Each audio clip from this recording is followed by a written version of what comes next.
Boa noite, sejam todos muito bem-vindos a mais um Eu na Indústria Podcast, nosso encontro semanal, todas as quintas, 19 horas, no canal Manutenção em Ação, sempre no YouTube, LinkedIn. Hoje, como sempre, aqui com meu parceiro de vida, parceiro de negócio, Aymar, valeu. É nóis. Tá com a camisa Melvin FC aqui hoje. Não é futebol clube, é ferramentas e capacitação, e nós vamos falar de todas isso aqui. Como convidada de peso hoje, então chamei um terceiro host aqui pra gente bombardear o cara, que o cara tem muito a falar. Então, Cláudio, obrigado, seja bem-vindo aí mais uma vez. Cláudio é host do Boteco 4.0, que aqui na FEMEC a gente está fazendo essa parceria, né? E eu tô aqui com o Abner, né, da Apollo Tubulares. Abner, obrigado por mais uma vez, né? A gente já fez um podcast pelo Boteco 4.0 e agora pessoalmente, né? Aqui na FEMEC tem um gostinho a mais. Então, obrigado por ter vindo, por ter disponibilizado o seu tempo, né, para compartilhar um pouco da sua experiência com a gente. Perfeitamente, Igor. Obrigado, Aymar, Cláudio. Para mim é um prazer estar aqui, participando dessa oportunidade. Está muito bonito aqui. Prazer por tudo isso que está acontecendo aqui. E estar aqui podendo participar com vocês. Muito obrigado. Tem uma provocação aqui no episódio do Boteco 4.0 que você acabou de mencionar. A gente fala da implantação do sistema de gestão de manutenção, né, o planejamento de manutenção lá na Apollo, a partir de uma dor que era a planilha. Teve gente que para ficar lidando com planilha o tempo todo. Então vai lá no Boteco 4.0, ouve, nós estávamos naquele momento. E aí eu lembro de uma pergunta que eu fiz na ocasião, que eu falei assim, cara, hoje dá para tirar o sistema? Né? Qual é a chance? Você falou nenhuma chance. Está gravado lá e o sistema que está instalado lá é o sistema da Melvin. Perfeitamente. E aí agora, a provocação é a seguinte, Igor. A gente tem ali um lançamento que está sendo feito, a Melvin tem um lançamento que está sendo feito na FEMEC, né? E a gente vai provocar então agora essa situação de dá para evoluir de um sistema de gerenciamento de manutenção para um sistema de gerenciamento de manutenção que também faz manutenção preditiva e conversar com um especialista que já usa o Melvin e tal, e ver quais são as objeções e como é que vocês contornariam essas objeções. Tá? Acho que essa brincadeira pode ser bem legal. Não tem roteiro, não está combinado, pode ver, tá todo mundo aqui. Show de bola, né? Vamos. Então, cara, agora eu passo a bola para você e assim, apresenta o kit aí pro Abner. Eu tô me metendo no teu podcast, né? Apresenta para ele o kit e tal e vamos ver o que acontece, cara. Vamos lá. Me empresta um sensor, por favor. Opa, porque eles estão eu nunca comecei como host e terminei como convidado. Primeira vez. O Dente também. Ó, basicamente, né? Apresenta para quem não conhece, esse daqui é um sensor. Esse sensor ele tem que estar o mais próximo possível do elemento rolante. Aqui, só para ver o tamanho dele, né? Tem um QR Code que você faz a leitura para ver pelo aplicativo. Esse sensor, basicamente, ele vai ter que estar posicionado o mais próximo possível de onde a gente está monitorando, por exemplo, de um mancal, que tem um rolamento. Ele mede temperatura, vibração, orímetro, inclinação e 4 a 20 mA. Então, é possível você também conectar 4 a 20 mA no sensor ou diretamente no gateway. Tudo que ele monitora, que ele capta de informação, ele transmite via Bluetooth para o gateway. Esse gateway está conectado à internet, seja por cabo, seja por Wi-Fi da rede inicial ou 4G. E essa informação é enviada direto para a nuvem, que é captada pelo Melvin. O Melvin faz toda essa leitura e dá para criar alarmes que vai por e-mail, por aplicativo, etc, etc. Basicamente esse é o funcionamento, né? Então nós estamos falando de detectar a falha antes que ela aconteça, como se fosse um inspetor o tempo inteiro, não somente com os sentidos humanos, mas monitorando algo que está ali graficamente, com toda a história e tal, e que a gente pode setar alarmes de acordo com o comportamento do... E agora, como eu sou convidado, não sei qual é a próxima pergunta. Não, a pergunta é a seguinte, isso aqui resolve alguma dor para você? Acho que essa é a pergunta. É difícil instalar, viu? Você viu que é bem difícil instalar, ó. Vou colocar de frente para a câmera aqui. Boa. No imã, né? Aí, ó.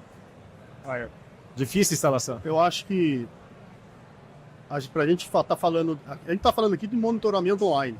de uma predição de monitoramento online. É assim, você iniciou muito bem a conversa falando da implantação do software. Dentro do software, temos lá as rotinas dos planos de manutenção. Por que eu estou falando isso? O que a manutenção menos quer é acontecer, como o menino disse, a falha funcional. Antes de ocorrer a falha funcional, nós estamos falando de falhas potenciais que podem estar ocorrendo em campo. O software nos ajudou criando rotinas para os nossos homens em campo, fazer as inspeções sensitivas, o que nos ajuda a não deixar chegar a falha funcional. Evidentemente que quando você tem uma ferramenta que você põe num equipamento lá de alto custo, que não pode parar, que vai gerar uma parada de máquina muito grande, até mesmo você tem uma consciência de que se aquele equipamento falhar, vai onerar demais o planejamento de PCB. E o teu telefone vai tocar. É isso aí. Aí vai complicar. É isso aí, o telefone vai tocar. A ferramenta, ela é justamente isso aí, é trabalhar na parte da falha quando ela ainda está no campo da potencial, para não deixar chegar na falha funcional. Então, respondendo a sua pergunta, a nossa função lá de manutenção, né, eu como lá na parte de programação, é não deixar chegar essas falhas. Então eu vejo isso como, poxa vida, hoje a gente tem lá a preditiva offline. Mas assim, tem uma cadência de verificações, né? Mas você tem algo que é contínuo, aí é diferente. Aí é diferente. E amarrar ainda essa ferramenta, se está atrelada ao software que a gente já utiliza, facilita, porque eu já imagino, eu vou até fazer pergunta para o Igor, eu imagino, Igor, que a hora que der o alarme lá, ou vai chegar já uma mensagem para mim no celular, vai abrir uma OS já automática, já deve estar nesse nível. Eu tô falando alguma coisa... Você tem algumas opções, pode chegar por e-mail ou pelo aplicativo, então certo. Pode chegar pelos dois, ou um ou outro, e ainda você pode configurar um plano de manutenção pelo evento. Ou seja, deu um evento, já é criado uma ordem de serviço de forma automática. Certo. Se você não quiser criar de forma automática, você pode criar manualmente também. Você falou do orímetro, né?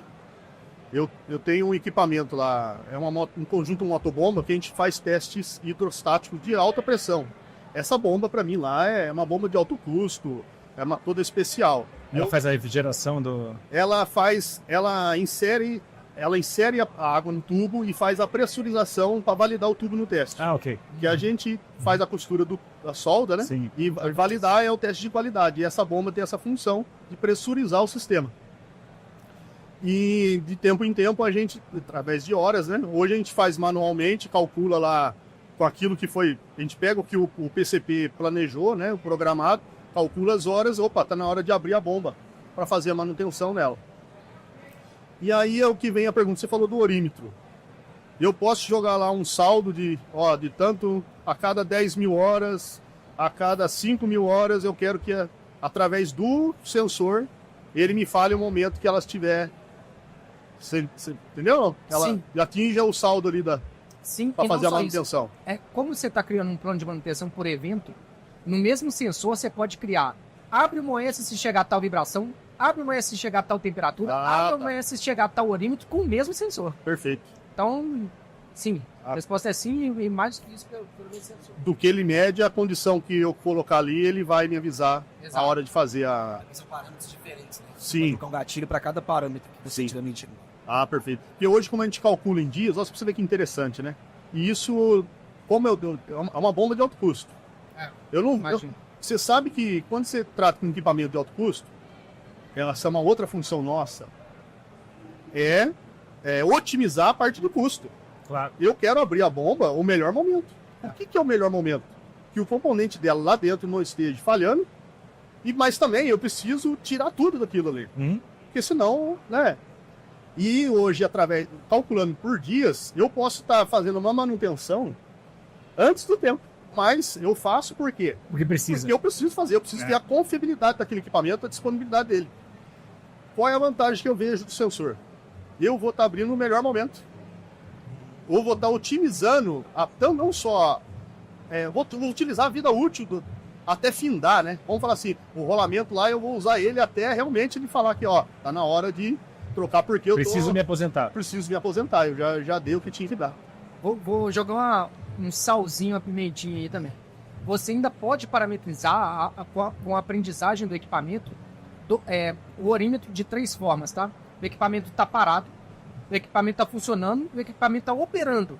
Ou seja, naquele momento em que ele joga a pressão toda, eu posso ter esses 3 momentos diferentes. Perfeito.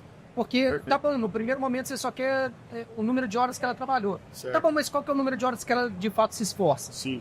Então dá para também separar isso. São 2 situações diferentes. Pra você ver, eu peguei até um equipamento específico, mas é legal esse exemplo. Porque tem um momento, de fato, que ela tá só girando, não tá gerando pressão, mas tem um momento que a hora que ela entra, agora tá gerando pressão. Porque o negócio chega lá, há uma pressão de 500 bar lá no sistema, então... É o caminhão, né? Ele tá parado com o motor girando e ele tá andando de fato. Mas, Por isso que vai pelo orímetro e não pelo KM. pelo né? KM, Mas pra você ver, pode criar parâmetros diferentes, Igor. Você, olhando para a bomba ainda, o rolamento, se você for ver, eu exijo mais dele, porque ele não para. A bomba para estar funcionando, ela tem que estar girando.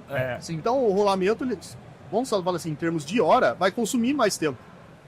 O sistema de pressurização só vai entrar em ação a hora que ele está pressurizando. Então, ele pode ter um outro parâmetro de orímetro, abrir a preditiva para o sistema de pressurização e outro para o sistema rotativo de equipamentos. Isso aí, e fora a temperatura, né? Fora a questão da temperatura também. Quase o almoço todo pronto. Joguei a pimentinha, salsa, já veio isso aí. É isso aí. Você vê que legal, né? Quanto é importante o cadastro de ativos e as suas, né? Você tá falando o seguinte, cara, eu preciso separar dividir esse equipamento aqui em 2 partes. Uma parte Vai ter? da parte do rolamento, outra parte da parte... Bem É legal. isso aí. Eu vejo. Tudo começa pelo cadastro. Né? Cadastro de ativos toda a aula que eu vejo lá no manutenção em ação, né? Aproveitando para falar aqui. Como fazer a implementação até do software, falando do Melvin, é o cadastro de ativos. Tem que ser. Nem põe no papelzinho primeiro, vamos ver se está tudo certo, formar as criticidades, né?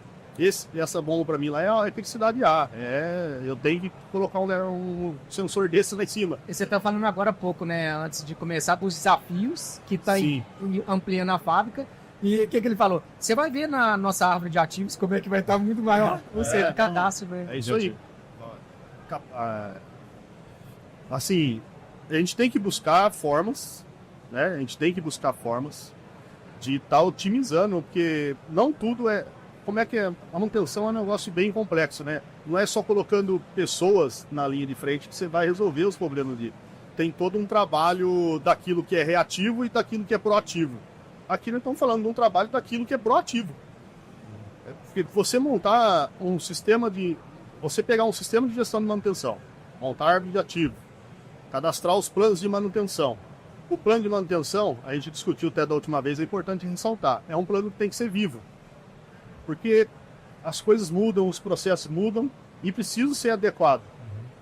Tanto questão de periodicidade, quem que vai fazer, como que vai fazer, criar as instruções de trabalho e tudo mais, por aí vai.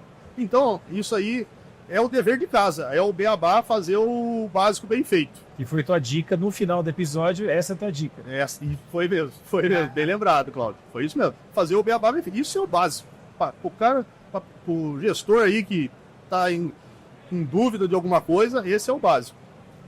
E tem aquelas tratativas das falhas que são as reativas, que minimamente é pegar aquilo que aconteceu de falha. Aí nós já vamos pular um pouco para a parte de engenharia de manutenção, né? Quando a gente fala de análise de falhas. Inclusive, né, Igor, a gente estava discutindo esses dias um questionamento de cálculos, né? Você me apresentou lá uma questão dos cálculos de confiabilidade, depois a gente até pode falar um pouco aqui.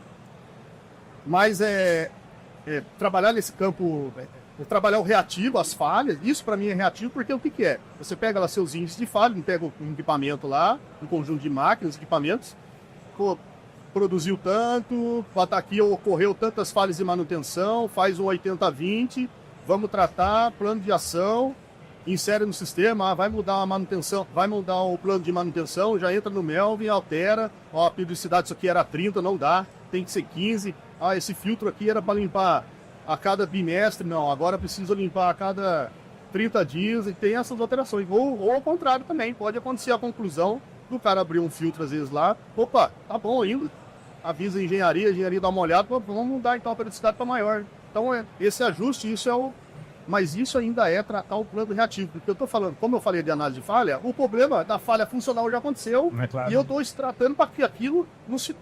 Eu preciso diminuir o impacto se acontecer a próxima vez, pelo menos.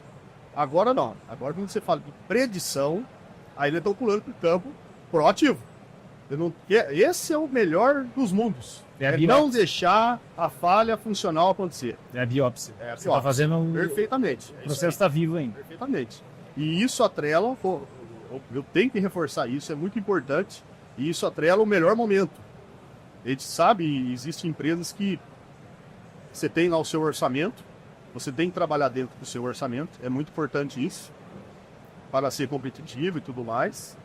Isso vai te auxiliar não só na questão da falha, mas você, como eu disse, tirar de todo o componente dentro daquele equipamento, a sua vida, tudo aquilo que ele pode dar, as horas que é para dar lá, né? Uhum. Então, a predição para mim é o melhor dos mundos, né?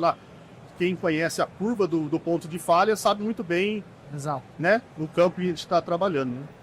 Mas aqui, ó, você estava falando da bomba, e a bomba é extremamente importante e ela trabalha por batelada, né? Perfeito. Você coloca o tubo lá, e aí você vai pressurizar, vai checar, e aí passou o tubo ou não passou, e aí entra outro, então, o processo batelada. Porque você tem a pressão sobe, a pressão cai e tal. Perfeitamente. Agora vamos pensar num outro processo que você tem na tua empresa que seja contínuo. E aí vamos ver qual a aplicabilidade do sensor. Essa é a próxima brincadeira. Eu tenho nós temos uma máquina lá que faz a parte de formação, né? Atrás dessa máquina, ela tem as caixas de redução. Tem os motores de corrente contínua, na frente as caixas de redução. Para esse conjunto de equipamento, não importa o que está rodando do outro lado, quando eu falo rodando, porque como a gente fabrica tubo lá de aço, não importa o diâmetro que está rodando, a velocidade que está rodando, esse equipamento ele trabalha de forma contínua a partir do momento que você colocou a máquina para rodar. Seria uma aplicação, para mim, que seria colocar o sensor lá, tanto na caixa de redução, tanto no motor de corrente contínua. E aí, Igor, alguma diferença na tratativa desses dados quando eles chegam? Aymar, quando esse dado chega, tem diferença? é interessante falar de monitoramento de vibração em redutores. Poucas vezes eu vi um trabalho sendo bem feito em relação a isso pelo seguinte. Qual que é a lógica da análise de vibração? É você pegar o ciclo Hertz, ciclos por segundo, daquele equipamento rotativo. Então, supondo, tá? Eu tenho um motor de 1280 RPM, rotações por minuto. Vou transformar em Hertz, ciclos por segundo. Sei lá, supondo que deu 100 Hertz. Aí, se eu tenho um pico de amplitude nesses 100 Hz e de repente no 200, no 300, isso me fala que é um desalinhamento, por exemplo, um desbalanceamento e por aí vai. Então existem falhas conhecidas, ok? O que é uma caixa de redução? Você tem essa redução de entrada. Depois ela passa por um outro engrenamento, que esse outro engrenamento, pelo número de dentes, você consegue saber a segunda rotação do segundo eixo, que vai para o terceiro eixo, que você conhece a rotação, que vai para o quarto eixo, você conhece a rotação, e assim por diante. Qual que é o problema de um engrenamento de um determinado eixo? É a rotação daquele eixo vezes o número de dentes, que é o número de harmônicas, supondo que tem 10 dentes e supondo que nesse chegou a 50 Hz. Tá, 50, 100, 150, até o 500. Se você tem pico, por exemplo, no 250, pode ser um problema pontual num dos dentes daquela engrenagem daquele eixo. Perfeito. Então, e aí entra no que o Abner está falando, né? Quanto mais é crítico o equipamento e mais um valor agregado, ativo mais caro, tudo, e o redutor é que a gente brinca, cara, redutor não é para ser aberto, é para ser cuidado e durar a vida inteira, assim. Se componentes serem abertos, muitas vezes você está colocando falha onde não existia falha. Então, aplicabilidade total. Aliás, a maior aplicabilidade que a gente vê em sensores é principalmente nos mancais dos motores, em mancais, nos mancais, pelo menos dos redutores, ali o eixo de entrada e saída. Mas se você quiser um monitoramento mais aprofundado, porque cada eixo desse não sei se tá na sua cabeça um redutor, claro, mas é uma caixa de redução e tem várias bolinhas aqui, assim, que são aquelas tampas, né, parafusadas. Em cada tampa daquela tem um rolamento, que é para cada um dos eixos. Então, se quiser ir mais a fundo, dá para colocar um sensor em cada um, porque, lembrando, quanto mais perto ele estiver posicionado de onde a gente quer monitorar, melhor. Não quer dizer que se você colocar somente 2, você também não possa pegar isso, mas você pega com mais imprecisão e vai ter que, vai ter, que ter alguns filtros ali para poder chegar mais próximo dessa precisão. Mas se é altamente... É um subconjunto de um equipamento que é altamente crítico dentro do processo, vale a pena colocar alguns sensores num único redutor para chegar a esse nível de precisão. Então, aplicabilidade total. Esse a criticidade A também? É a criticidade A, não só pela função que ele executa, né? Mas o custo. É muito alto o custo de reparo desses equipamentos se deixar quebrar. Tem sobressalente lá? Nós temos rolamento. Só lá. As engrenagens não. As engrenagens é só com empresa especializada, porque são engrenagens. Muitas vezes não vai achar. Elas são caixas, Igor, que transmitem de uma caixa para outra. São cadeiras de formação e caixa que transmitem. Então, por que eu estou falando isso? Porque são engrenagens hexagonais, o que encarece mais um pouquinho ainda. Numa felicidade nossa, numa inspeção sensitiva, OS liberado pelo Melvin, o operador fazendo, tira as tampas das caixas de redução, olhou no óleo lá, dá uma chegadinha aqui. Eles têm a instrução de bater com a lanterna, viu o óleo com metal brilhante. Pô, não é normal, tem alguma coisa errada. Pedimos para dar um jogue na máquina, é uma expressão de dar giro devagar, só para a gente ver, com ela aberta, com toda a segurança ali, né, devagar. Pegou um dos dentes quebrado. Aí, se esse momento que quebrou caísse no lugar errado, eu podia perder a caixa de redução. Ela ia certamente... O que começa a quebrar, não para de quebrar, nesse caso. Porque ela faz muito esforço. Ela não segura sozinho. Aquilo ali ia só piorar. A tendência é só piorar. Ele virou um moedor de carne. Né? Isso aí, perfeitamente. Tanto é verdade que vira os particulados lá. E imagine você poder, poxa vida, não chegar numa situação dessa, porque a gente teve que tirar a caixa. Mesmo não... Se planejamos e tudo mais, tiramos a caixa, mandamos para fora, custo elevado para reparo e tudo mais. Mas imagine você conseguir ver uma tendência. A gente vai acabar, na verdade, assim, com um sensor, né? O que eu vejo é ver uma sensibilidade melhor daquilo que é normal e não é, e fora, mesmo que ele mostre pra gente o alarme, né? Mas a gente vai ter um conhecimento, esse redutor nunca teve esse espectro de vibração. Então já pode nos indicar, e é criticidade altíssima, Cláudio. Tem um negócio que vale a pena comentar também dentro da pergunta, que é o seguinte: como que os sensores geralmente são instalados nos equipamentos? Você fura o equipamento, abre rosca e parafusa o sensor. Por quê? Porque ele não pode sair da posição. Se ele sair da posição, você perde todo aquele histórico para trás. Sim. Porque ele estava numa posição medindo uma coisa, você tirou da posição. Atenção, sensor de novo. Aqui, ó. Tá monitorando aqui, ó. Deixa isso monitorando. Esse é imantado. Então, qualquer pessoa pode tirar da posição. Então, A gente como tirou assim? aqui agora há pouco, né? Tiramos da posição. Mas agora, como é que vai voltar para exatamente o mesmo lugar? Ele tem também um inclinômetro. Então, a gente coloca o alarme de inclinômetro, ou seja, se tirar da posição, ele alarma, porque a gente seta um default, e a gente consegue voltar exatamente para a mesma posição. Sim. Imaginar, por exemplo, que a gente tem 500 sensores dentro de uma empresa, fazer 500 furos e 500 abrir rosca, você já foram alguns machos ali só de abrir rosca. Sim. E detalhe, redutor geralmente é aparelho de ferro fundido. É isso mesmo. E que por exemplo, nessas tampas você não vai ter muita parede ali não, você pode furar para dentro do redutor. É isso aí. Então esse é um problema. E também ele é feito para absorver ali vibração, né? Não necessariamente impacto, né? Que você consegue parafusar dele. Essa questão da furação sempre vai ser uma coisa sensível. A furação é uma usinagem. A hora que você está furando ali, você está arrancando material, cortando material para fazer o furo. E vamos imaginar que é uma caixa que você não tem acesso para ficar contendo essa limalha que vai soltar. Tá jogando pra dentro do... Vou jogar óleo. O óleo tem que estar zero bala, tem que estar limpo, né? Então a vantagem aí, né, de ser dessa forma, né? A fixação. O inclinômetro para mim é novidade. Isso aí é novidade. Eu confesso que eu tive pesquisando sobre isso, fazendo teste com alguns sensores, mas o inclinômetro para mim era novidade. Colocando na caixa de redução, Igor, eu preciso setar padrões de velocidade do equipamento, ou, como eu já vi em outros, ele vai criando uma aprendizagem. Como é que funciona isso aí? Isso aí eu tenho essa dúvida aí. Ótimo. A gente já criou como default algumas situações em que qualquer uma dor constante. Certo. Cara, isso alarma tanto que eu já nem acredito mais. Isso não pode. Eu imagino que isso não pode acontecer. Perder a confiança nisso aí não pode. Exato. Vamos falar. Exato. A gente pode setar um número de repetições consecutivas para que de fato alarme.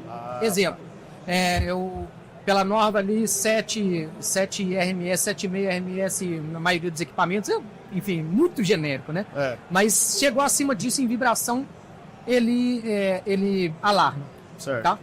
Tá bom, mas eu vou configurar porque pela minha característica do processo, igual ele falou que tem uma serra que chega e quando ele está serrando, a vibração é muito maior de quando ele não está serrando. Perfeito. E a máquina não está quebrada. A máquina não está quebrada. Pelo contrário, ela está trabalhando. Mas vai vibrar. Então, por exemplo, a gente seta que nós vamos fazer uma medição por minuto e se eu tiver 10 medições consecutivas com vibração alta, aí eu tenho um problema. Estou dando um exemplo qualquer, tá? Sim. Claro que essa configuração vai variar da situação do processo. Mas a gente tem um problema, porque alguma coisa de fato está acontecendo que ela está vibrando, essa vibração está o tempo inteiro. Certo. Não é uma característica do processo, é o tempo todo. Certo. Agora, puxando mais ainda, e você falou um pouco de confiabilidade, eu acho que é um momento bom para falar, a gente desenvolveu uma inteligência artificial baseada na ordem de serviço que complementa tudo isso daqui, que é predição também. Certo. Quando a gente fala de preditiva, a gente pode falar, sei lá, do mercado financeiro, tem preditiva se você analisar o histórico e tentar prever para frente a todo momento, baseado em tendência. Ok. O que a gente tem de histórico de ordem de serviço e o que a gente tem para o futuro de ordem de serviço? Todas as ordens de serviço que a gente executou, todas as encerradas e todas que a gente tem em aberto.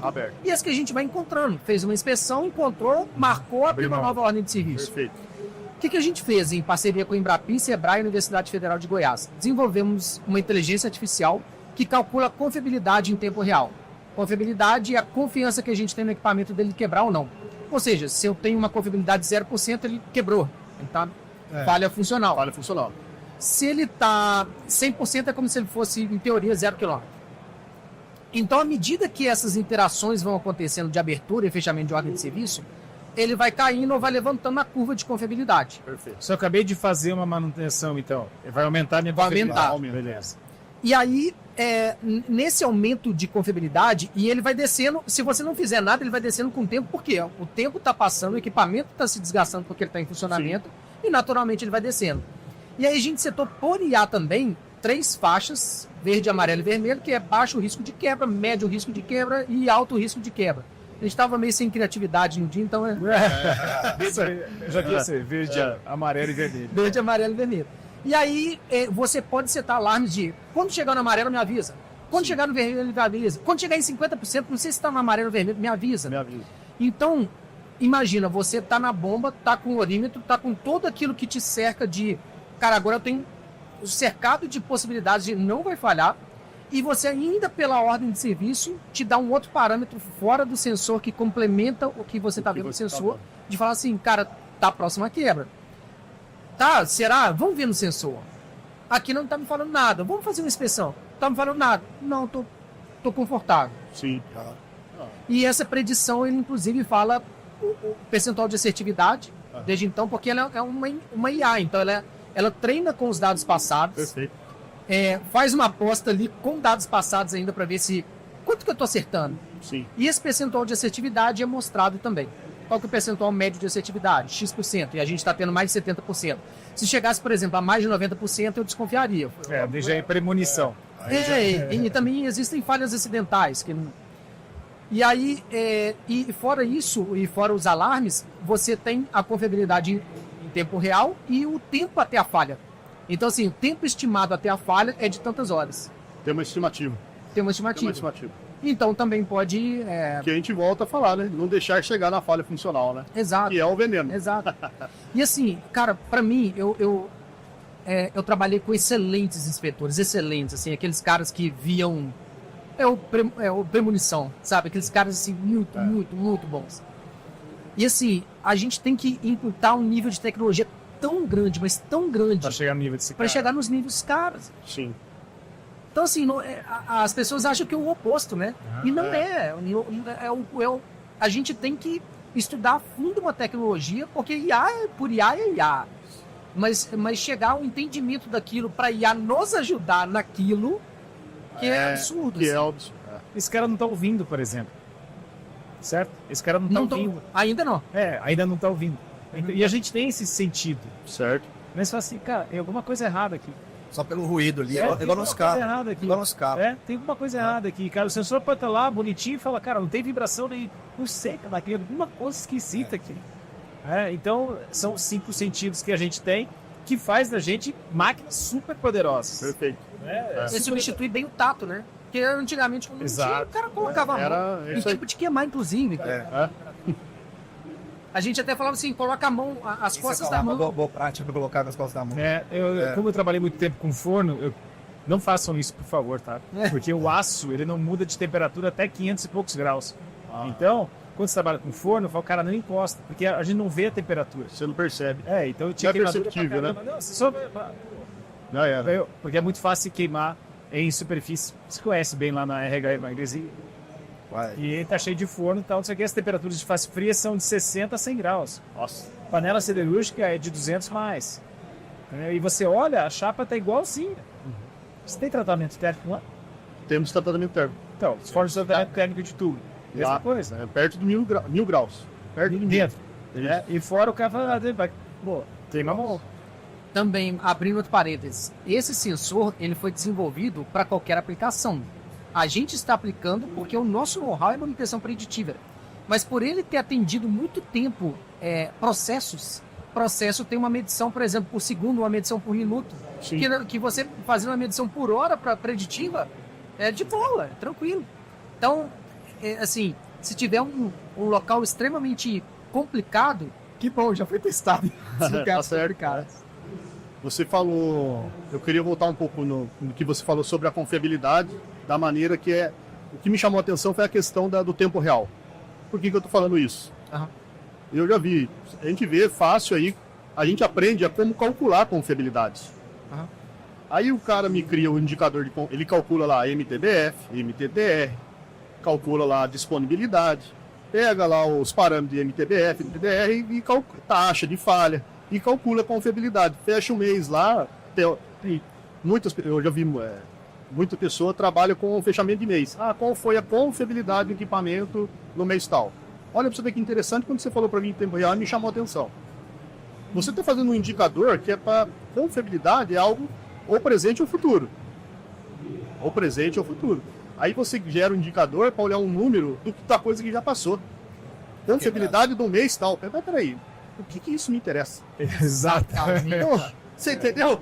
Confiabilidade de uma coisa que já passou, eu não estou entendendo por que a gente calcula. A hora que eu vi isso, pode parar de calcular isso aí. É equivalente a você pegar e ficar o teu mês inteiro gastando, aí no dia 10 do mês seguinte chega para você descobrir a fatura, entendeu? Confiabilidade no tempo que já passou, Igor. Tempo real. Eu quero saber agora. Entra no sistema aí, qual é a confiabilidade do equipamento tal. É isso aí que interessa. A confiabilidade, RCM, estudos de confiabilidade, elas vêm desde a década de 70, principalmente a indústria aeronáutica toda.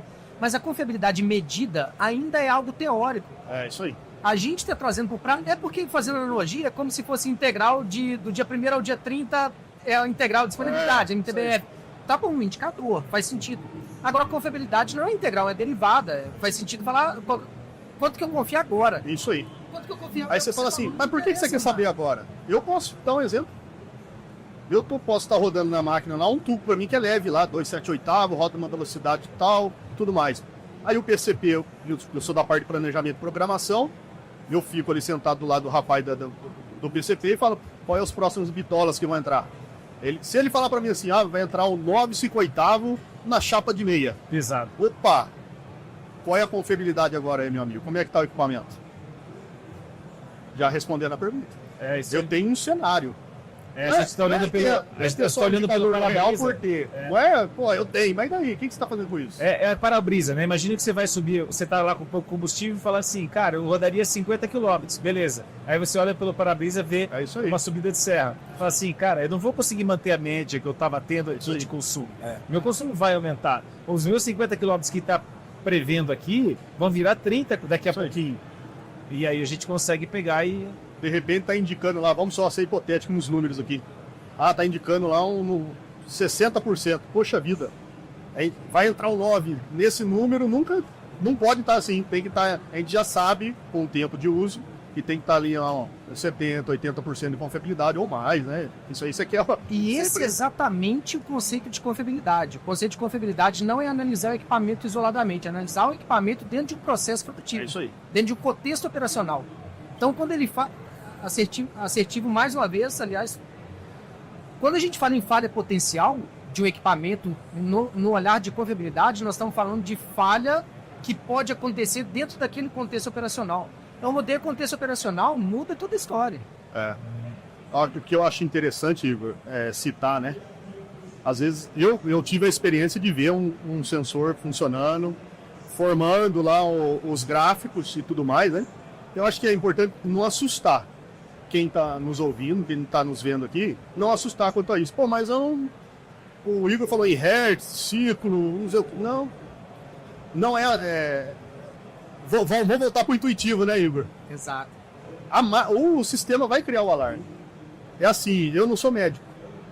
Mas, Cláudio, se eu chegar todo dia aqui, 36 graus, 36,5, 36 graus, um belo dia, 38,7. Opa! Outro dia, 39,2. Tem alguma coisa errada com o cara. O cara tá zoado. Você tá entendendo? Até nesse nível. Até se a pessoa for resistente a isso. Não, lá na vibração, ou às vezes teve uma experiência ruim, de às vezes ter uma predição lá offline e o cara falou em línguas com ele lá. Não tem que se preocupar com isso. Eu tô errado? Você pode me firmar isso? Como é que é lá o gráfico lá? Esse cara vai tomar teu podcast. Vai. perguntas dele Mas, são assim, muito ainda bem que eu moro em São Paulo, porque eu vou te falar, se fosse em BH, eu já tá. Mas aqui, o interessante é que eu falei que o desafio é substituir o inspetor, mas não só isso. Deixar o arroz e feijão prevalecer. Perfeitamente. O básico que funciona prevalecer. Então, assim, como transformar algo extremamente complexo, com viabilidade, equações grandes e tal, em algo que o usuário não vai ver nada disso. O usuário vai ver assim, tá bom, me alarma e... Fala comigo, cara. Eu tenho um problema, eu tenho um monte de problema, cara. Só me ajuda. Exato. Ao invés de me atrapalhar. Não quero que você descreva o problema o por trás, não, só me fala exato o que... Eu achei importante citar isso, porque às vezes a pessoa pode ter uma experiência ruim com preditiva e olhar, às vezes, um relatório bem técnico e, puxa vida, isso aqui, agora ver com sensor, não é, mas fica tranquilo, né? Eu acho que fica tranquilo. E olha, eu acho que o horizonte aí é outro. A pessoa tem que enxergar. Eu acho que tudo que fica, Cláudio, é o aprendizado. Olha o que isso vai trazer, até pro cara que não sabe o que é análise de vibração, não sabe nem às vezes o que é um controle de orímetro, às vezes não sabe. É normal, não é problema não saber. O quanto isso vai agregar de valor na profissão do cara. De trazer um negócio de ponta, né? Pô, eu acho que vai vejo esse é o caminho, né? Mas não vai simplificar a vida do cara, porque eu acho que o benefício pessoal dele é simplificar a vida dele. Se tem uma coisa que é mais valioso, Cláudio, que nós temos que pôr na mesa aqui, é o tempo. Nosso tempo. Sim. Nosso tempo é o que existe de mais valioso. A gente trata tantos assuntos, a manutenção é tão diversificada, tantos assuntos, que o tempo é o mais valioso de tudo que a gente está discutindo aqui. O investimento em cima do que eu estou vendo dessa ferramenta, eu chego à conclusão, é o meu tempo, o tempo das demais que estão lá. É ser mais assertivo, diminuir, trabalhar custo. Você está trabalhando custo? Estou agregando valor para aquela pessoa que ainda não tem intimidade com isso aqui. Vou estar despontando algo aos meus clientes. Você está aumentando receita também. Aumentando receita, perfeitamente. É claro que sim. Eu vejo que quando você tem um sistema desse, você consegue talvez automatizar mais o processo ali, você consegue aproveitar sua mão de obra que muitas vezes você não conseguiria, às vezes, pedir um CAPEX e você consegue aproveitar isso de alguma outra forma, né? É. Então isso é uma coisa que você consegue fazer também. Eu gostaria até de mudar de mão de obra para força de trabalho. Força de trabalho. Porque hoje em dia o cara tem que pensar tanto, tem que considerar tantas coisas, tudo isso, que ele é muito mais... ele dá muito cabeça de obra também, não só mão de obra. Por isso eu gosto de força de trabalho, que, cara, o cara tem que estar pensando na frente. Tá? Porque antes o serviço era braçal mesmo. Braçal, que coloca ali. Tem muito robô fazendo isso. Então, para que a gente serve? A gente serve para pensar. A gente serve para prever as coisas. Né? De novo, 50 quilômetros eu tô lá numa reta e falo, cara, vai dar tempo para chegar no posto de gasolina. Mano, só que é uma serra. O que o carro, o que tá no painel do carro, ele não consegue ver para frente, ele só consegue ver para trás. Então você está em Santa Catarina lá, né, a 101 fica numa reta só, é bem diferente de Minas Gerais.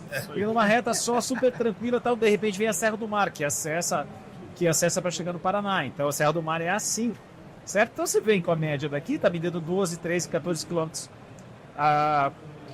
por litro, certo? Aqui vai virar 5 quilômetros por litro. Olha só.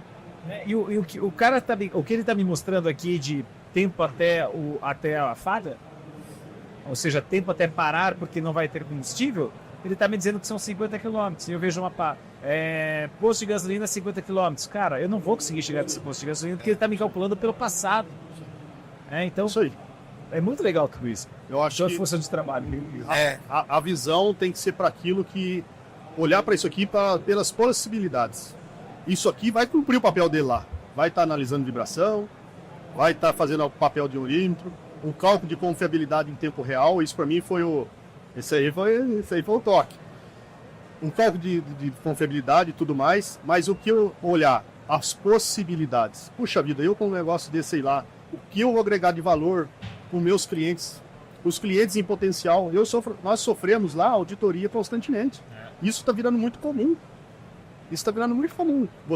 O cliente entrar lá e a manutenção está cada vez mais sendo exigida.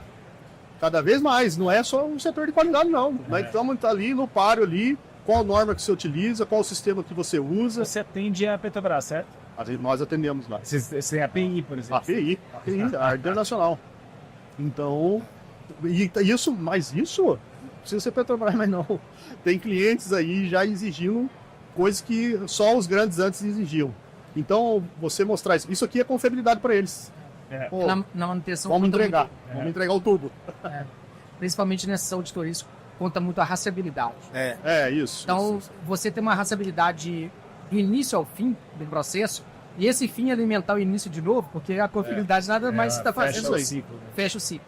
E manutenção é cíclica. Não é um projeto com início, meio e fim. Manutenção... E é interessante, porque o cliente, quando está lá dentro e está auditando, vê o sistema, vê como é que funciona todo um processo de manutenção, como é que é a gestão lá, e ele justamente quer isso que ele quer. O que ele quer? Confiabilidade. Isso aí é igual você comprar um carro 0 km. Você vai escolher a marca que te passar mais confiabilidade. Não é só o preço, não é só... Né? Então, acho que, poxa, é a ferramenta... Eu nunca tinha percebido, cara, muito interessante o que você falou, porque eu tô vendo aqui que você está falando que a manutenção como agregação de valor. Perfeito. Porque assim, você imagina o auditor vem. O auditor vem, vai lá e te audita e você fala, tá o sensor, tá isso, tá aquilo, tá a confiabilidade online e tal, não sei o que, o cara olha e fala, cara, é mal isso. Aí ele chega na reunião de fechamento de auditoria para alta direção e fala assim, recursos humanos, a gente encontrou 3 problemas aqui. Imagina, nunca aconteceu. Não aconteceu, não. Então, cara, a manutenção, vocês estão de parabéns, porque, cara, impressionante isso. Pô, super legal. Super legal. Porque passa a ser uma função estratégica, na verdade. Sim. Então, assim, a gente, por exemplo, até como eu comentei isso muito com o Igor, a gente inicialmente trabalhou numa empresa onde a manutenção era subordinada à produção. Depois eu mudei para uma empresa, para uma multinacional, e que estava vivendo esse processo de downgrade. Eles estavam saindo de um gerente de manutenção, por exemplo, para poder ser para ser subordinados à produção. Eu pensei, cara, não acredito que agora eu vivi isso tudo no passado e agora eu vou ver tudo de novo, porque na verdade, quando você não tem alguém ali, às vezes, na mesma hierarquia para poder sentar e poder dar a palavra e dizer o que vai ser feito para frente, é muito difícil. Porque acaba que a produção sempre vai ficar como sendo o principal investimento, não que não seja na verdade, o que você fatura, o que você vende, Mas ao mesmo tempo, se você não tiver aquele momento para parar a máquina, cara, ela vai quebrar. É isso aí. Então acho que hoje o que vem acontecendo é que as pessoas têm olhado para manutenção que, cara, não é um custo que eu tenho, é uma função estratégica que ela tem que ter ferramentas, tem que ter métodos para poder trazer resultado para mim, porque da mesma forma, hoje nossos clientes todos, você falou da API, cara, nós temos hoje clientes com norma kosher que fala, não sei. Bom. Kosher, que é comida que normalmente o pessoal dos judeus eles comem porque não pode misturar com leite, uma coisa assim. Certo. É uma certificação da alimentícia Não conheço. que algumas indústrias específicas dessa elas pedem. Eu falo porque, como a gente está fazendo um levantamento de empresas, né? Então a gente está listando todas as certificações que tem no mercado, porque algumas de fato exigem isso. Agora imagina, no meio do seu processo não pode misturar alimentos ali, porque existem normas de fora, órgãos que vêm para o Brasil para fazer isso, entendeu? Então vira algo que, cara, eu não posso deixar a máquina quebrar, eu não posso deixar o produto se misturar. Então não é mais algo que, putz, eu tenho que investir, gastar tanto na manutenção. Não, é estratégico para mim ter o equipamento rodando para que eu possa entregar com maior qualidade, entendeu? Cláudio, sendo bem sincero no que você falou da auditoria, que assim, encontramos aqui, mas a manutenção está de parabéns. A indústria, ela tem uma característica que não é, por exemplo, um atleta que ele corre uma prova e medalha de ouro, você tem aquele troféu por aquele momento, você tem um ápice. Não, você está todo dia ali, de 7 a 17 e tal, e não é constante, né? Não existe esse ápice. Muitas vezes o ápice da pessoa física mesmo que está por trás, do profissional que está por trás, é a auditoria, que Exato. mostra para a empresa inteira o trabalho que você está É fazendo. uma foto que o cara faz e analisa aquela foto. Não quer dizer que eu filme, Exato. mas é aquela foto. Mas é um troféu do cacete, assim. Eu e o Neymar tivemos esse prazer também. E direto... São realizados aí por pessoas que entendem do processo que estão lá, vão auditar, né? Exato. Auditores altamente aí, gabaritados, né? E são pessoas, até pra gente medir, né? Como é que a gente tá. Isso serve pra gente medir como é que a gente tá. Porque esse cara tá auditando o teu concorrente. Exato. E aí ele tá falando assim, mano, vocês estão mal aqui. Pô, É. tá. O Abner, por várias vezes, me mandou mensagem. Cara, queria agradecer aí porque passamos por mais uma auditoria e tal. Mas E eu vejo a felicidade na mensagem, assim. Faz parte, né? É assim que a gente... É o nosso troféu do lado de cá. Exatamente. É esse, né, hoje. Isso aí.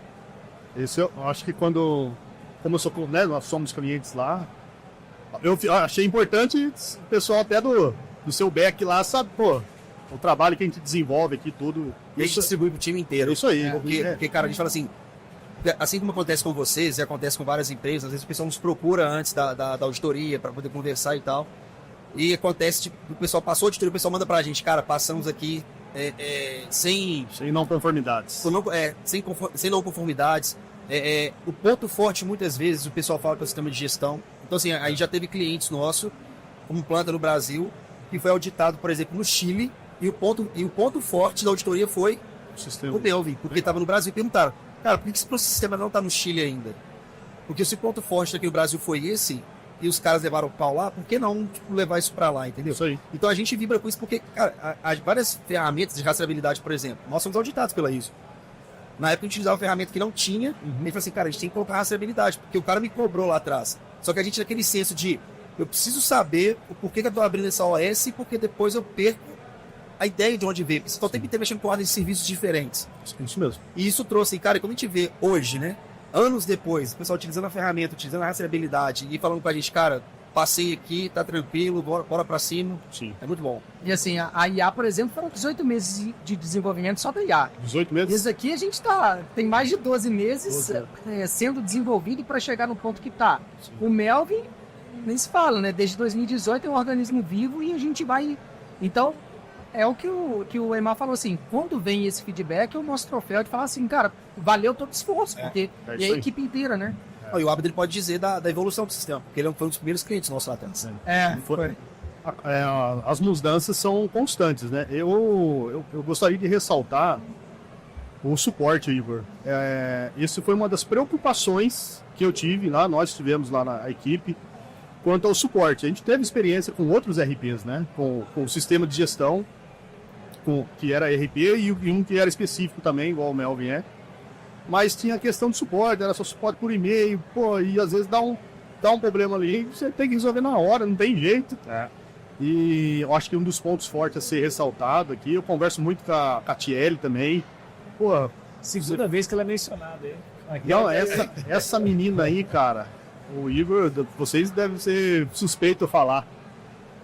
Você tem uma dúvida ali, surge algo novo no sistema, ela já entra em contato, grava vídeo, manda. Então, a gente tem esse aparato a qualquer momento. Ela até pede desculpa, às vezes, quando demoram minutos ali. Pô, eu estava numa reunião, me desculpa. Tudo mais. Falei, puxa, que isso, né? Fica tranquilo aí do outro lado aí.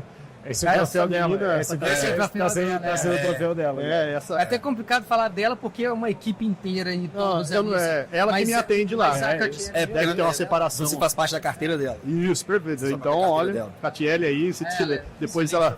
Muito atenciosa, muito dedicada. Catiele, hora de aproveitar esse momento. Eu falo porque você falou do desenvolvimento do software. O papel que ela faz ela é a primeira. Depois que sai do cliente, ela que recebe, né? Assim, Catiele, podia ter uma melhoria aqui. Não, eu vou levar o pessoal aqui, vamos pôr na fila. Beleza. Vocês fazem, eu acho, análise de criticidade, né? De sugestões, né? Evidentemente. E aí é assim que funciona. É o que você falou, eu acho que é importante falar. É vivo. O sistema é vivo. Sabe como é que é feito isso? Pelo próprio Melvin. Pelo próprio Melvin? A gente abre uma solicitação de serviço no Melvin. Sim. Então eu posso filtrar pelo cliente. Então eu sei que foi você que pediu. Tem a rastreabilidade da ordem de qual serviço. Qual é a empresa? Vira uma OS que tem a prioridade, baixa, média ou alta. Eu sou um ativo lá. Na árvore de ativo. Também. Aí tem uma programação semanal pro pessoal de TI que faz o Vinícius, que trabalha junto com a Catiele. Entendi. Entendeu? Olha só. É o mesmo processo que a gente faz lá. E de fato, ela que recebe o primeiro contato para poder disparar eu estou ressaltando porque ela é excepcional assim no atendimento, tira dúvida mesmo, deu treinamento para o pessoal novo que entrou lá, show de bola aí. Isso aí é fundamental, né? Cara, a gente fica feliz porque assim, essa questão do atendimento é uma coisa que a gente briga muito lá dentro internamente, sabe? Porque a gente... briga não, influencia. Influencia, vamos dizer assim. Briga no bom sentido. Brigar, né? Porque, cara, o que a gente sempre pensa, que a gente fala pro pessoal é o seguinte, né? As pessoas têm que ter um senso que a gente já teve na posição de vocês um dia. Sim. Então, quando eu estava lá atrás, na sua posição, cara, qual que era a minha dor naquele momento? Então, assim, às vezes, por exemplo, você passa por um momento de auditoria, aí tem um ponto X que tem que verificar por você ali. Cara, às vezes você tem que ter agilidade, porque a gente sabe que o auditor não vai esperar para você ali, por exemplo. Entendeu? Não dá para abrir uma chamada por e-mail. Exatamente. E tem que ser na hora. O negócio ali tem que ser na hora, para resolver com o auditor, tô falando. Tem que ser na hora. Exato. Que é o seguinte, você senta numa sala, é assim, você entra na sala, vamos fazer auditoria. Eu não vou nem no papel no do braço, isso acabou. É só o sistema aí. O computador tá lá na sala, já legal. Tem. Abre, pá, é aqui, a realidade é essa. Acabou de ficar laranjinha, que o pessoal já começou a executar lá. Então essa é a realidade. É na hora. Não tem aquele papel fake que você isso só fez para auditoria. Limpo, né? Papel limpo ainda. É isso aí. OS limpa. Nunca aconteceu o caso, um dia possa ter acontecido. Criaria uma indigestão se eu tiver no momento de uma auditoria, o cara me pediu uma OS que seja. Não, pera aí, eu vou ali no arquivo buscar. Não, aí tá aqui. Abri, tá. E se tiver problema, você vai ver. Tá aqui, a realidade é essa. Você fala assim, nunca tomou uma não conformidade? Claro que já tomou uma não conformidade. Nas últimas não tomamos. Já temos 3 anos isso. Depois a gente vai checar com o auditor, tá? Opa! A última foi com... Ele era argentino. E tem apontamento de melhorias, sim, por parte. Ele tem que ter a maturidade de aceitar, né? Mesmo que tomasse uma não conformidade, que fosse até algo relacionado direto ao sistema, né? Nem que fosse ali comigo nas operações, mas a gente tem que ter sempre a maturidade de absorver e dar o próximo passo, né? Tratar. Se ele está apontando, a gente tem que levar em consideração também, isso é uma oportunidade que a gente está tendo de crescimento, que como você mesmo disse, ele audita o meu concorrente, ele audita outras empresas, imagine a experiência que essa pessoa tem, né? Então a gente te vê com ele como um amigo, não como inimigo. Não, e tem outra coisa, o auditor também é um consultor, ele pode estar te dando uma dica, e você pode falar, não, o cara não fala isso pra mim, daí ele fala, cara, tô te dando uma dica valiosa, que ele não pode dizer que é uma dica valiosa. É isso aí. Temos que extrair, né, dele, ele tá ali também para nos servir, temos que extrair isso dele. Cara, como você faria isso? De repente, beleza, obrigado. Você tem visto outra prática no mercado? Quais são as melhores práticas de acordo com a sua experiência? Isso aí. Quando que esse cara vai estar funcionando lá na Apollo para a gente poder fazer um terceiro com os resultados? O Igor me falou que tá lançando hoje aqui, né? Tá sendo um lançamento, não tinha nem conversado sobre isso ainda, eu estava buscando no mercado já. Quando ele falou, eu falei, vou dar uma parada, porque daí é aquela questão de já ganhar para conversar já dentro do sistema, do Melvin e tudo mais. Agora ver aí a condição comercial, a gente sentar para ver, vou ver, analisar a criticidade do equipamento, onde seria a melhor aplicabilidade, fazer um piloto, né? Isso, a gente fazer um piloto e começar. Beleza, final do ano então a gente grava, nós estamos em maio de 2024, final de 2024, então a gente grava mais um na Vera, ou seja, sem roteiro, sem nada, certo? Exato. Tá aí o E desafio. vai começar com esse corte. Vai começar com esse corte, a gente falando em maio, voltando aqui. Boa, ó, tá pensando dar... Isso aí. O mestre da edição. É isso aí, agora a gente devolve para você a moderação do podcast. Pode continuar.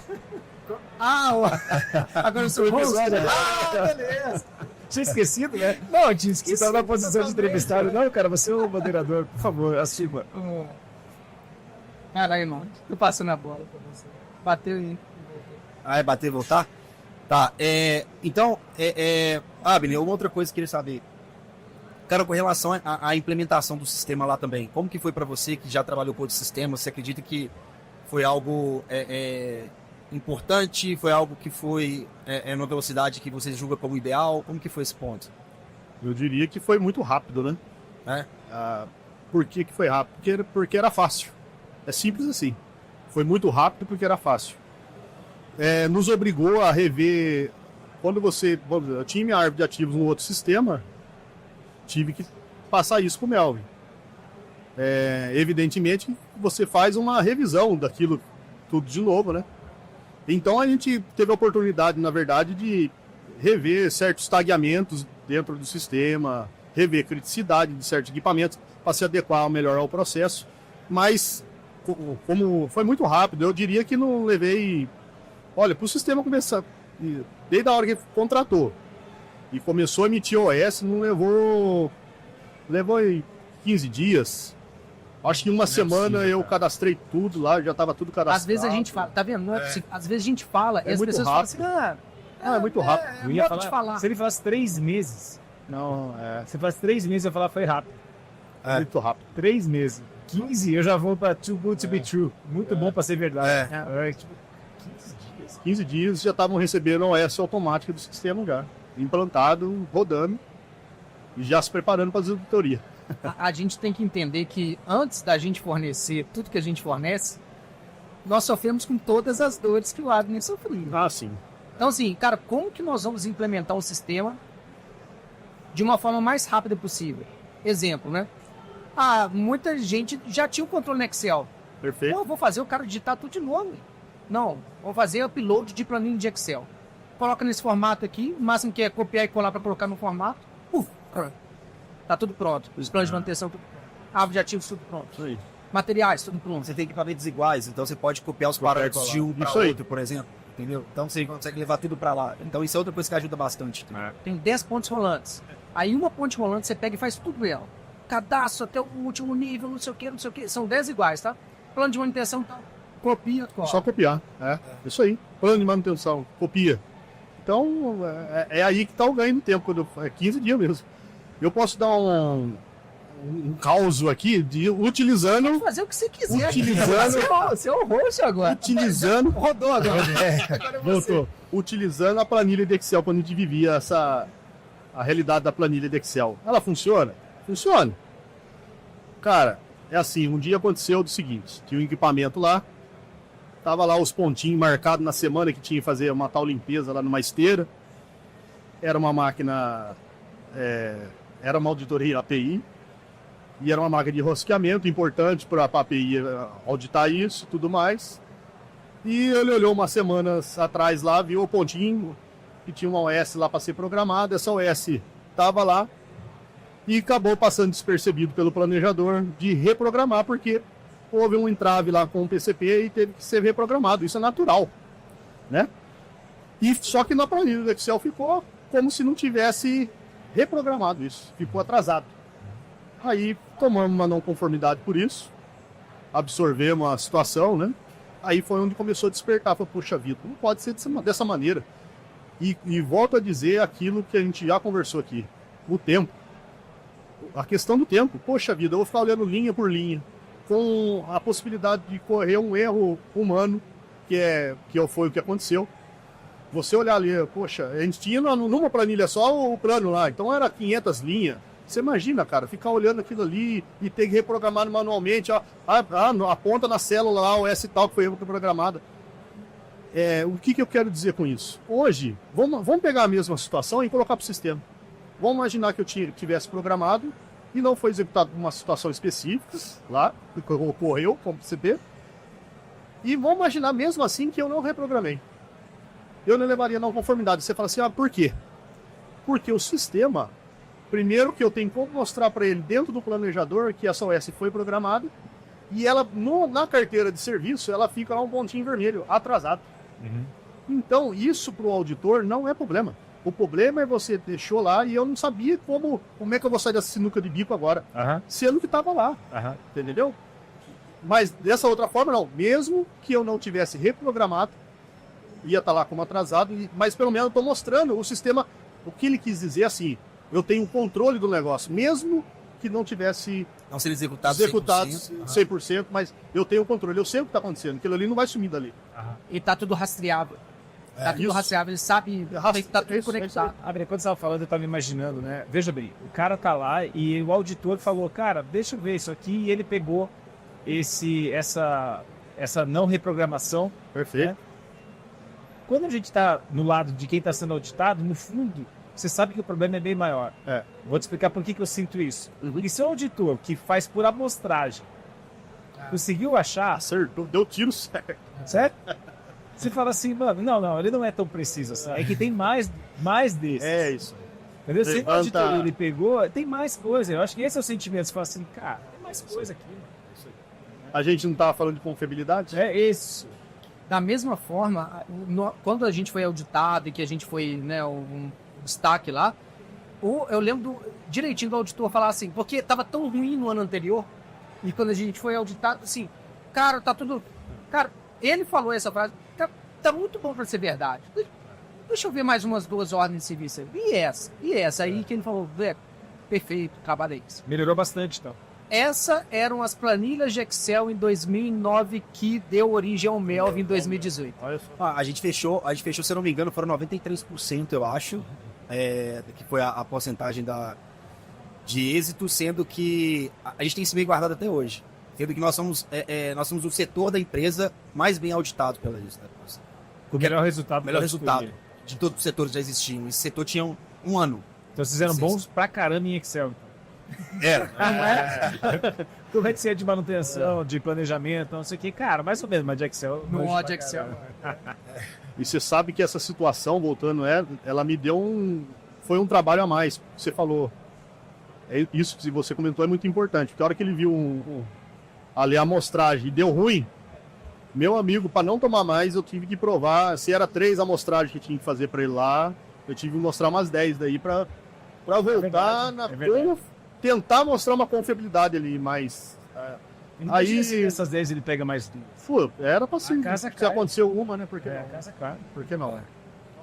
Aí ia ser uma não conformidade maior que absorvemos a não conformidade. Isso foi em final de 2021. 2022, fevereiro, março de 2022, se me falha a memória. 2021, março de 2021. O plano de ação foi implantar um sistema de gestão de manutenção. Encontramos eu participava lá do canal de vocês, via lá a informação do site, acompanho vocês na internet, né? E conheci o Melvin. O plano de ação foi, vamos colocar o Melvin, veio de Amador. Veio de Amador, o problema da auditoria. Então, isso aí, o auditor que colocou lá o Melvin. Mesma coisa, gente. É o gatilho, né? O gatilho foi esse. O gatilho foi esse. Nossa, gatilho. Um dos gatilhos foi esse. E é interessante, assim, ele falar que veio pelo canal, né? Porque eu acho que muita gente se identifica e fala assim, eu acho que ele já teve essa dor também. Né? O que ele tá falando faz sentido, eu sinto isso. É isso aí. Literalmente, né? Eu sinto isso. Isso é bom, isso é ótimo pra gente. Assim, música pros nossos ouvintes. Cara, assim, ó, poderíamos ficar aqui hoje o dia inteiro. Ficar, Falando. Se ele não ficar falando de manutenção aqui, Cláudio, ó. Vamos terminar a feira aqui, ó. A minha pergunta é para vocês três, né? Eu posso encerrar o podcast, porque eu já não sei se eu sou mais roxo ou convidar. Por mim, eu acho que você pode encerrar. Mas quem é o chefe hoje aqui ao lado, então. Aí. Eu já me sinto satisfeito só de ter sentado aqui ao lado de vocês. Muito obrigado pela participação. Puxa vida, é um momento muito importante, né? Muito importante para mim estar aqui hoje. Porque é assim, cara, quando eu estava começando a tratar de PCM, né, e estudando isso, entrando nessa vida profissional, vocês foram a referência para mim. Então hoje eu estou aqui do lado dos caras que foram a minha referência. E trazendo referência pra gente. E trazendo mais referência. É isso aí. E nós estamos aqui falando de um negócio que, ó, pra você ver que interessante. Começamos lá na planilha do Excel, temos o Melvin falando de confiabilidade, cálculo de confiabilidade em tempo real e falando de predição online. Então, puxa vida, eu só tenho a agradecer. Muito obrigado, Cláudio, Igor, Emad, muito obrigado mesmo pela oportunidade. Para mim, ser igual hoje estar aqui muito bom mesmo. Muito bom para a minha vida profissional, por tudo aquilo que eu acho que está por vir, assim, a gente está em constante evolução, né? Tanto todo momento ali, utilizando as ferramentas que estão disponíveis aqui. A gente precisa se atualizar agora, né? A gente precisa se atualizar agora. Eu só tenho a agradecer. Muito obrigado mesmo.